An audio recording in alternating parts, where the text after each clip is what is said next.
The Johnson family had been waiting eagerly to find a bride for their only son, Mark. After years of online searches, they finally found Julia Hensley on a reputable matchmaking site.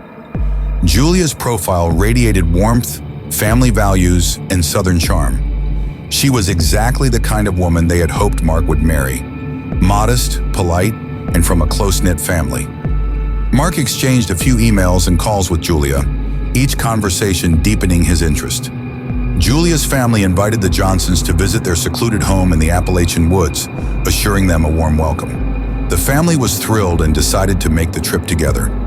Alongside Mark, his parents Tom and Linda, and his younger siblings Brian and Kate set out on the long journey. The road twisted and narrowed as they left the highway, entering an uncharted path through dense woods, where the trees seemed to crowd in as if guarding a secret. After hours of travel, they finally saw the silhouette of an old mansion, its outline casting an eerie shadow across the forest floor. The mansion was grand yet decrepit, like a decaying relic from another era. Ivy snaked up the walls and broken windows gaped like hollow eyes. As they approached, the front door opened with a loud creak, and an elderly man with hollow cheeks and deep-set eyes stepped forward. "Welcome, Johnsons," he greeted them, his voice gravelly. "I'm Mr. Hensley, Julia's father.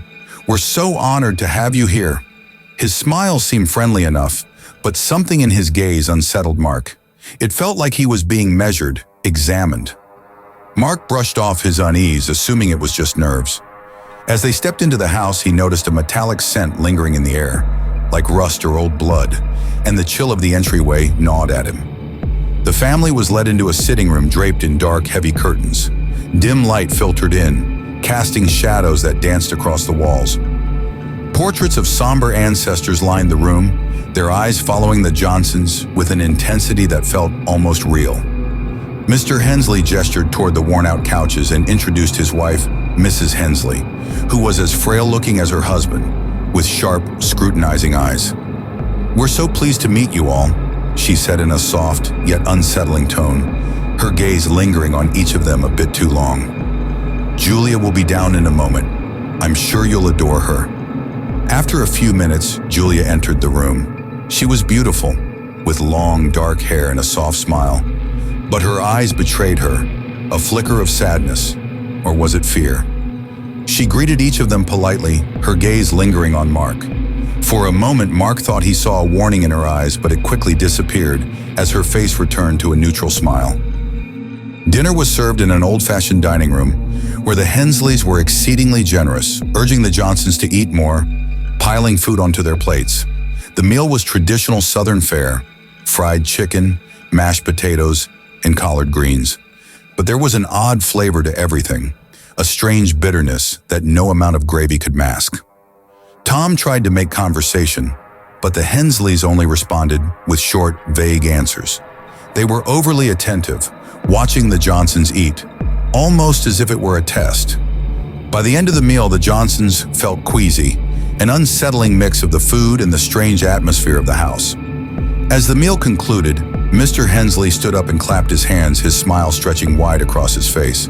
"It's late now," he announced. "Why don't you all stay the night? We have plenty of rooms." Linda attempted to decline, explaining they had planned to drive back, but Mr. Hensley's face darkened, his voice dropping. "I insist. It would be quite ungracious to refuse hospitality in our family." Something in his tone silenced them. Reluctantly, the Johnsons agreed, each family member feeling the weight of unease but unable to voice it. Each family member was shown to a separate room down a dark, drafty corridor. Mark's room was at the far end, with his parents and siblings in rooms scattered along the hallway. Mark's room was simple, with a small bed and a dresser, and a single dim lamp casting a weak light. As he lay there, his mind raced, his body tense. Shadows flickered on the walls, and every creak in the old house made him jump. He tried to ignore the strange feeling, but a sudden, soft knock at his door jolted him upright. He opened the door to find Julia standing there, her face pale, her eyes wide with fear. "Mark," she whispered, her voice trembling, "you have to get out of here. Take your family and leave. Now." He stared at her, his stomach knotting. "What are you talking about?" Julia glanced over her shoulder, her face etched with terror. "They're killers, Mark. My family. They lure people here and they kill them. You're not the first family they've invited." Mark felt his heart pounding in his chest. "Why are you telling me this?" "Because I can't bear to see it happen again," she whispered, tears welling in her eyes. "But you have to hurry. They're watching you. They're watching all of you." Without another word, Julia disappeared into the shadows, leaving Mark standing in stunned silence. He felt a surge of panic. He had to get his family out. Mark crept down the hall to his parents' room. He knocked quietly, but there was no answer. A chill ran down his spine as he slowly pushed open the door. Inside, his parents lay on the bed, eyes open, mouths slack, with a dark stain spreading across the sheets. Mark stumbled back, choking on his scream. His parents, they were dead. His mind reeled, but he couldn't stop. He had to find Brian and Kate. He ran to Brian's room, his heart racing, praying his brother was still alive. He burst through the door only to find an empty bed. Blood streaked the floor leading to the closet. Trembling, he opened it, and his worst fear came true. Brian lay lifeless, his face frozen in horror. Mark backed away, his heart pounding. He felt like he was in a nightmare, but he had no time to grieve. Kate. He had to find Kate. He sprinted down the hallway, frantically calling her name. He found her room at the end of the hall, but the door was locked. He pounded on it, shouting her name, when he heard a faint, terrified voice from inside. "Mark, is that you?" "Kate, open the door," he yelled. "I can't. It's locked from the outside." Mark rammed his shoulder against the door, desperate to reach her. With a loud crack, the door gave way, and he rushed in to find Kate huddled in the corner, shaking with fear. "They're coming," she whispered, her eyes wide with terror. Before he could respond, footsteps echoed down the hall, slow and deliberate. Mr. Hensley appeared in the doorway, his face twisted into a smile, a large hunting knife glinting in his hand. "You didn't think you could just leave, did you?" he sneered, his voice low and menacing. "No one ever leaves." Without thinking, Mark grabbed a heavy metal lamp and swung it at Mr. Hensley, hitting him squarely in the shoulder. Mr. Hensley stumbled, but his smile only widened. "Feisty, aren't you?" he growled, advancing on them. "I enjoy a little fight." He lunged at Mark, the knife slicing through the air. Mark dodged, grabbing Kate's hand, and they sprinted out of the room. They ran down the hallway, the sounds of footsteps echoing behind them as the Hensleys followed, their laughter twisted and filled with malice. They stumbled down a narrow staircase leading to the back of the mansion. Mark spotted a door at the end of the hallway and sprinted toward it, but just as he reached for the handle, Mrs. Hensley stepped into view, blocking their path with a shotgun. "Going somewhere," she sneered, aiming the barrel at them. Mark pushed Kate behind him, his mind racing. But before Mrs. Hensley could pull the trigger, Julia appeared from the shadows, shoving her mother aside. The gun fired, hitting the wall as Julia struggled with her mother. "Go!" she screamed at Mark. "Run!" Mark grabbed Kate's hand and ran, darting through the door and into the cold, dark forest. The trees loomed like sinister shadows, their branches reaching out like claws.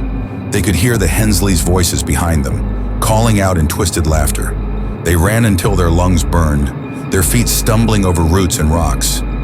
Just when they thought they might collapse, they saw the faint glow of headlights through the trees, a passing truck on the road. Mark and Kate stumbled out onto the road, waving their arms frantically. The truck screeched to a halt, and the driver leaned out, his face filled with confusion. "Please help us," Mark gasped, his voice hoarse.